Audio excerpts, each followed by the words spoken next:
로마서 2장 1절의 시작은 그러므로로 시작합니다. 그러므로라는 말은 이 결론을 말할 때 쓰는 말입니다. 상황이 이러이러이러하므로 그러므로 우리는 이렇게 한다.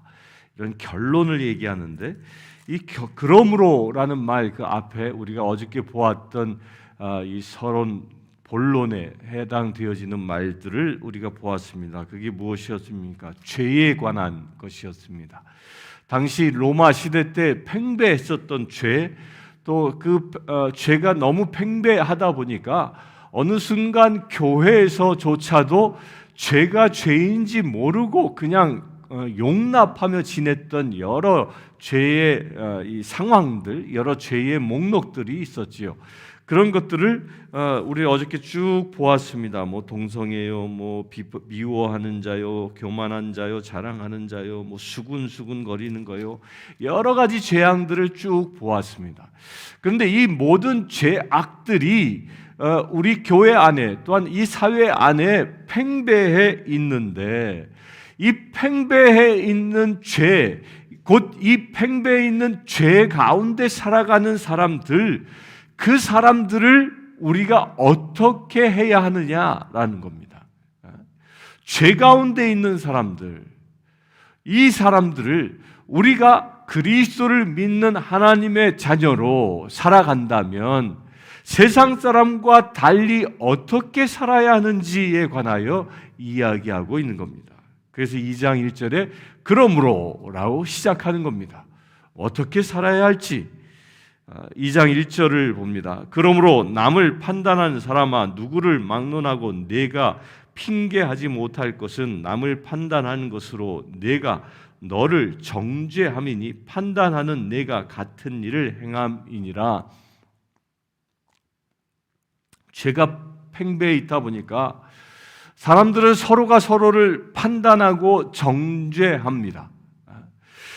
판단하고 정죄하는데 문제는 무엇이냐면 판단하고 정죄한 그 스스로도 그 똑같은 죄로 인하여 남으로부터 판단받는다는 거예요.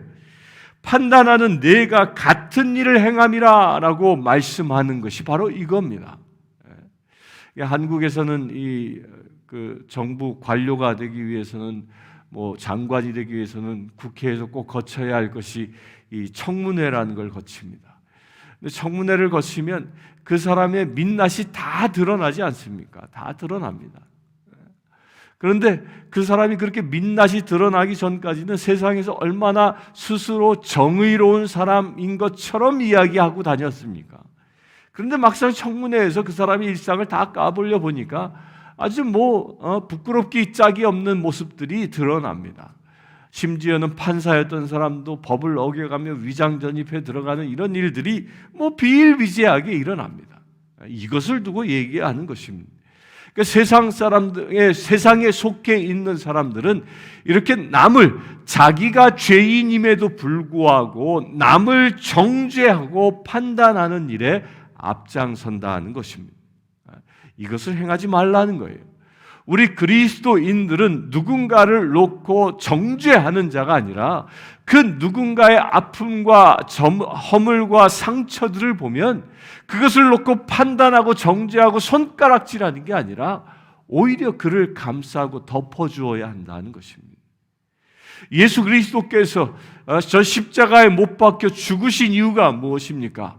우리 죄인들의 죄를 낱낱이 고발하기 위하여 십자가에 죽으신 것이 아니라 저 십자가에 피 흘려 죽으신 것은 우리 죄인들의 죄를 씻어주시기 위하여 당신의 피를 저 십자가에서 흘리신 것입니다.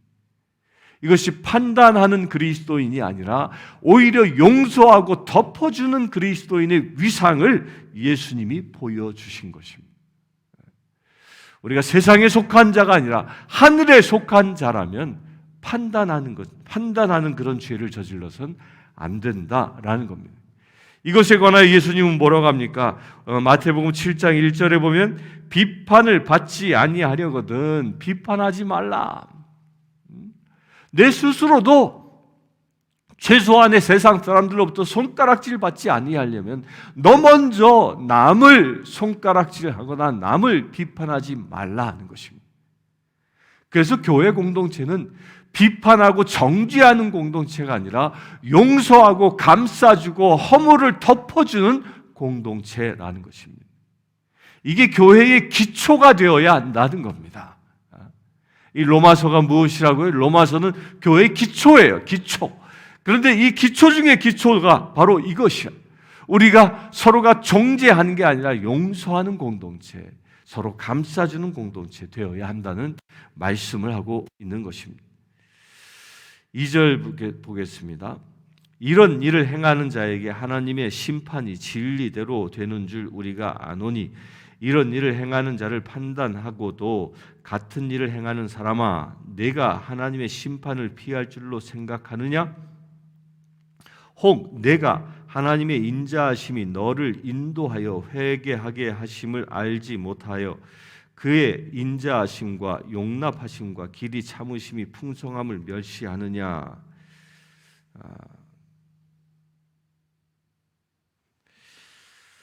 그렇게 판단하는 사람들, 심판하는 사람들은 결국 어떻게 된다고 합니까? 2절에 하나님의 심판이 진리대로 되는 줄 우리가 아노니 뭐 하는 자?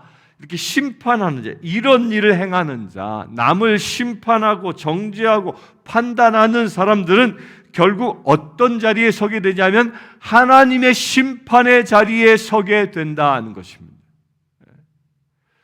왜 정죄하고 판단하는 것?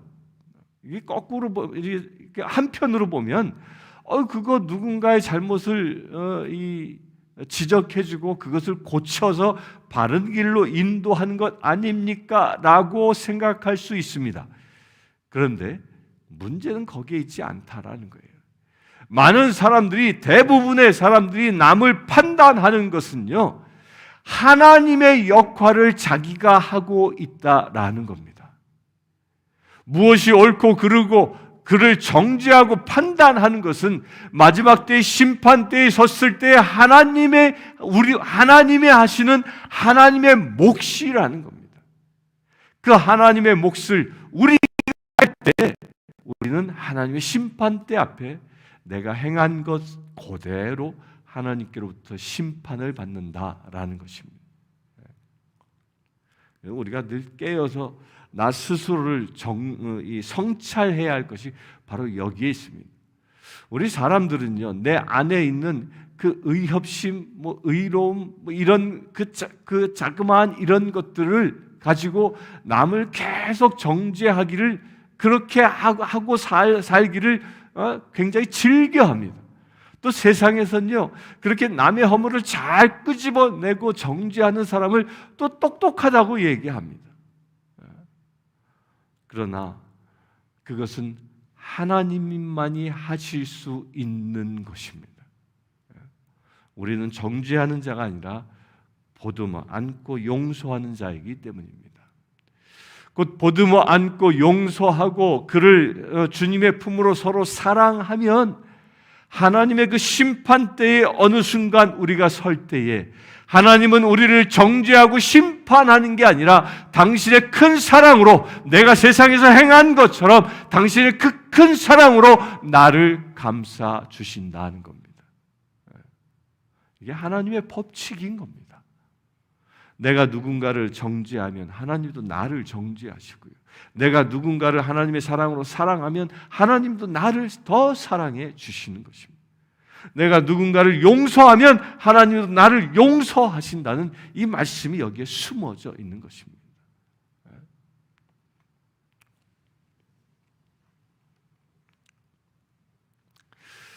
그래서 예수님은 뭐라고 얘기합니까? 남을 정죄하는 사람에게 남의 눈에 든 티끌을 보지 말고 내 눈에 든 들보를 빼내라고 말씀하시는 이유가 바로 여기에 있는 겁니다. 그래서 우리 그리스도인들은 날마다 나의 죄를 성찰하고 그것을 고백하는 자이어야 하고요, 남의 허물은 덮어주고 용서하고 보듬을 수 있는 자이어야 한다는 겁니다.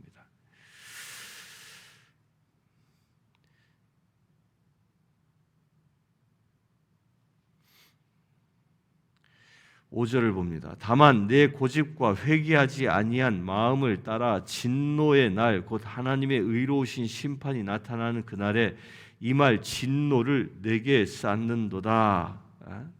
이렇게 판단하는 자는요, 마지막 때 하나님의 진노를 쌓는 그런 행위를 한다는 겁니다. 하나님의 의로우심으로. 저는 이 말씀을 묵상하면서 이런 생각을 버뜩 해봤습니다.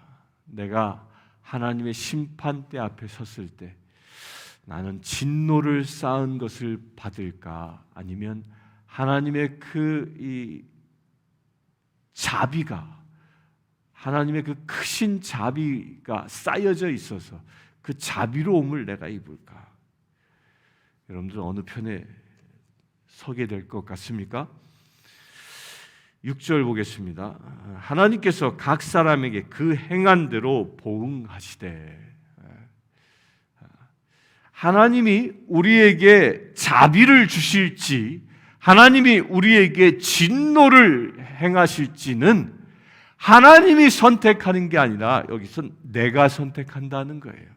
내가 이 세상에서 어떻게 살았느냐, 내가 하나님의 자비에 의하여 자비롭게 살았느냐, 아니면 내가 스스로 사람을 판단하고 정죄하며 분노를 일으키는 그런 삶을 살았느냐에 따라서 내가 하나님의 진노를 받느냐, 하나님의 자비로움 가운데 머무느냐가 결정되는 것입니다.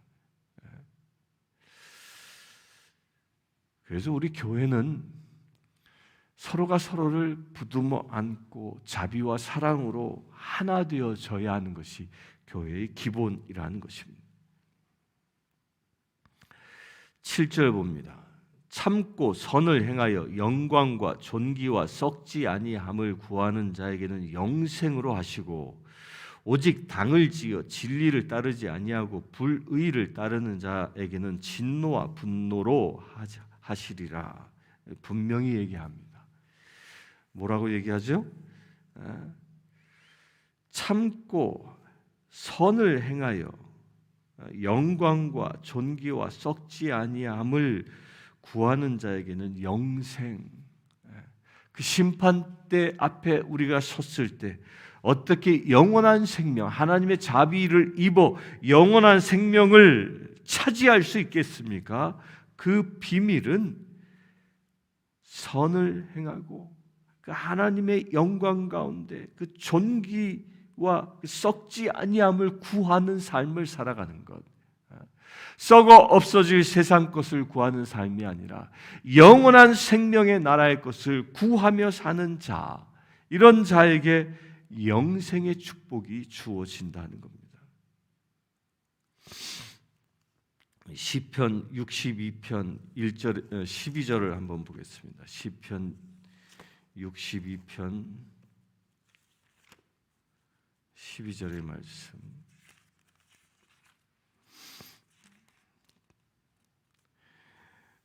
주여 인자함은 주께 속하오니 주께서 각 사람이 행한 대로 갚으심이니이다. 주께서 각 사람이 행한 대로 갚으신다고 시편 기자는 노래합니다.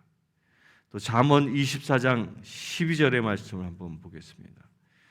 잠언 24장 12절에 내가 말하기를 나는 그것을 알지 못하였노라 할지라도 마음을 저울질하시는 이가 어찌 통찰하지 못하시겠으며 내 영혼을 지키시는 이가 어찌 알지 못하시겠느냐. 그가 각 사람의 행위대로 보응하시리니라. 그가 각 사람이 행한 대로 하나님은 보응하신다는 겁니다. 우리는 무엇을 행하며 살아갑니까?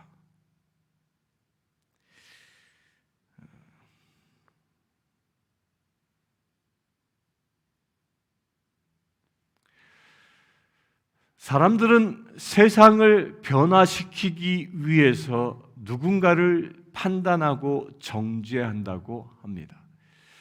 사람들의 잘못을 고침으로 인하여 그들을 지적해서 그들을 감옥에 보냄으로 인하여 사회의 그 악이 사라진다고 생각합니다. 그런데 안타깝게도요, 세상은 비판함으로 인하여 변화되지 않는다는 것입니다. 세상을 변화시키는 것은요, 세상을 비판함으로 인하여 변화되어지는 게 아니라 나 하나가 하나님의 말씀으로 변화되어질 때 세상의 변화가 시작된다는 겁니다. 나의 변화 없이 세상은 절대 변하지 않는다는 겁니다.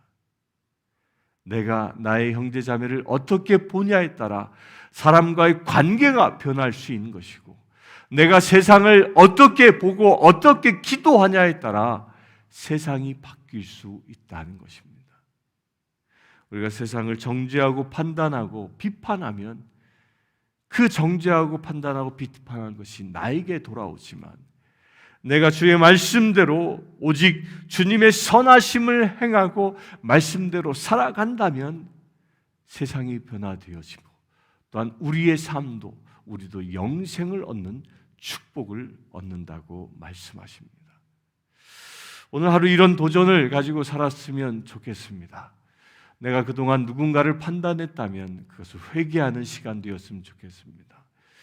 또한 이제부터는 오직 주님이 주신 말씀대로 나의 죄를 주님께 고백하며 누군가의 아픔과 상처와 이 허물들을 본다면 그것을 덮어주는 내가 되어질 수 있도록 이 시간 함께 기도했으면 좋겠습니다. 함께 기도하겠습니다. 주 아버지 하나님,